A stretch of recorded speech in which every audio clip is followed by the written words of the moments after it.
Lamine finds the gap. Sensational! 18. He's only 18. 18 and already one of, if not the best player in the world right now. And that sounds crazy to say, because usually when we talk about teenage footballers, we talk about potential. We talk about flashes. We talk about what they might become in 3 or 4 years. But with Lamine Yamal, that's not really a conversation anymore, because this isn't just a kid with talent. This is a player who's already deciding games at the very highest level. A player who can be the most dangerous attacker on the pitch, whether it's in El Clasicos, Nation League, title races, or Champions League nights. Games that you think would need experience, and games that are supposedly too much pressure for young players to handle. But Lamine Yamal is different. He isn't being judged on a teenage curve anymore. He's being judged against the best players on earth. And somehow, he still belongs in that conversation. The first thing that stands out about Lamine is that he doesn't play like the typical teenager in pro football. And I don't just mean that in the lazy, he's mature for his age way. I mean when you actually watch him, there's no sense of panic in his game. No rushing, no chaos. No feeling like he's out there doing stuff because he's fearless and young. Everything feels intentional with this guy. He knows when to slow the game down. He knows how to isolate a defender. He knows when to release the ball early or when to hold it for that extra second to manipulate the defender in front of him. He plays with that rare kind of calm where it feels like the game is moving at his speed, not the other way around. And that's part of why he's so dangerous. A lot of young wingers these days are explosive but raw, rough around the edges. They can beat their man, but the rest of their game still feels incomplete. Lamine doesn't seem to have that problem. He already combines the flair with the decision making, which is what makes him so scary, because now you're not dealing with just a talented young dribbler, you're dealing with a complete attacking weapon. So when people say he's special, it's not just because he's young and entertaining, it's because the actual quality of his football is already elite. What makes Lamine so good starts with how unpredictable he is. Defenders hate players they can't read, and Lamine is one of the hardest players in the world to read right now.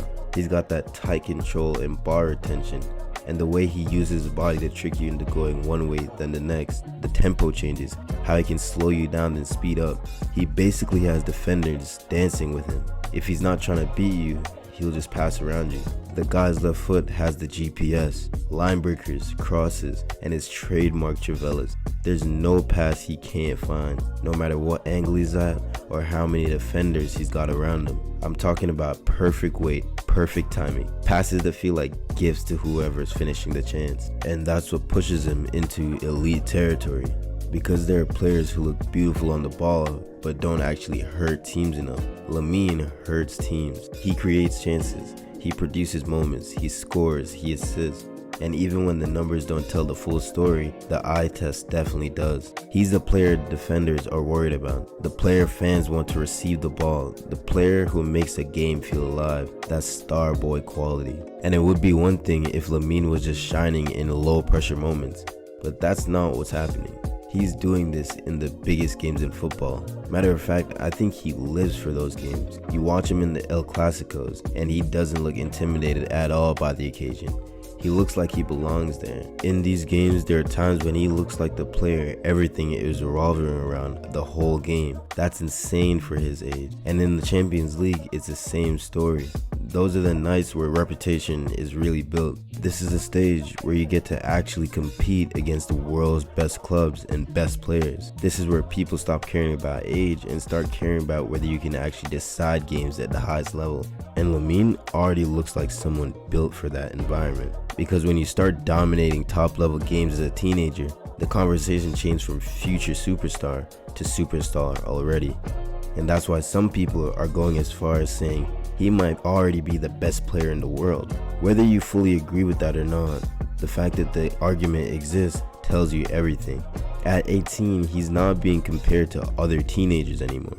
He's being compared to Mbappe, to the biggest stars in football, to the players who are supposed to own this era. And somehow that doesn't even feel ridiculous. When you compare Lamine to his peers, the gap starts to look kinda crazy.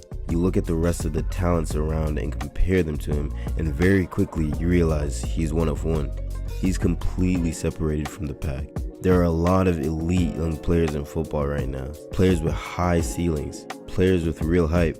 But Lamine feels ahead not just because of talent, but because of completeness and his impact on the world stage. Some young stars are more explosive athletically, some may score more in certain stretches, some may be more physically mature, but very few combine imagination, control, game IQ, creativity, composure, and end product in the way he does. And that's why he feels rare. And even when you bring Mbappe into the conversation, you can start to see why people are getting so excited. Now obviously Mbappe is one of the players that's defining this generation. The amount of influence, output, and fear factor is real. But with Lamine, the excitement is about the total package at such an absurdly young age. The guy is 18.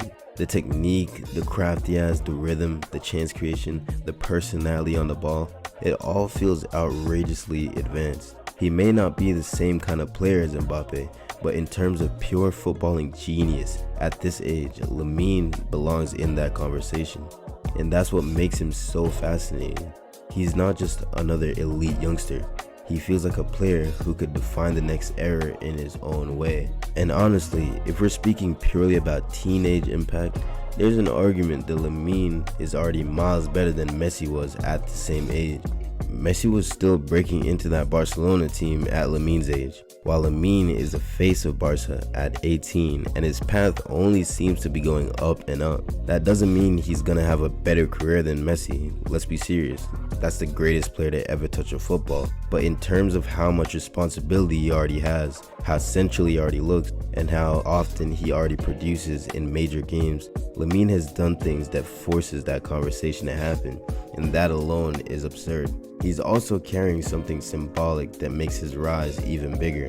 The number 10 at Barca is not a normal shirt. I think it's one of the heaviest shirts in football.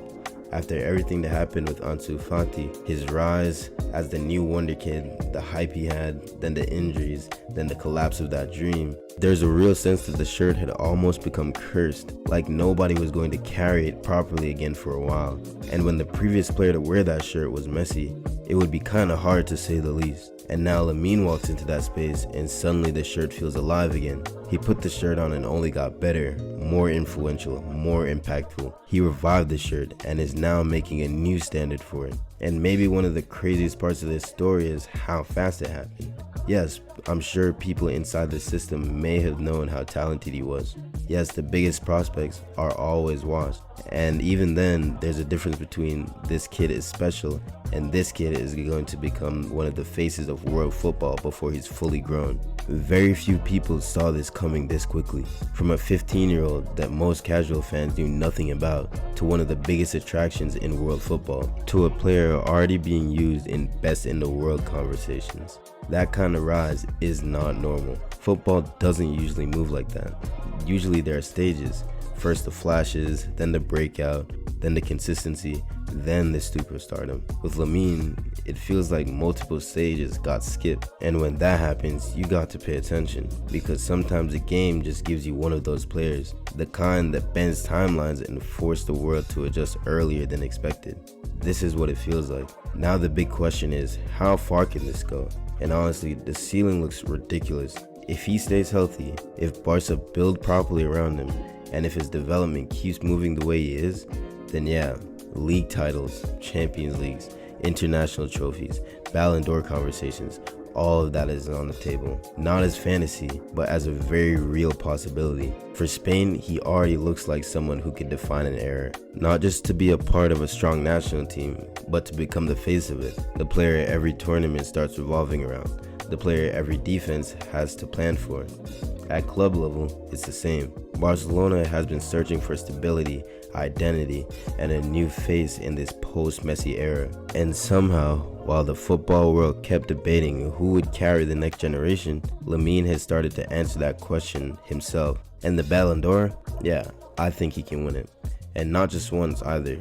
Probably a lot more if everything breaks right. Because Ballon d'Or players are not just great, they control the narratives, they shape seasons. They're going to be the players that create moments for people to remember for years. Lamine already feels like that kind of footballer. He's not just on track to becoming one of the world's best. He already looks comfortable living in that air. He is truly a gem. If you like this video, check out my Michael Elise breakdown next. He's a very different player to Lamine Yamal, but has that same kind of specialness that makes you want to stop and watch every touch.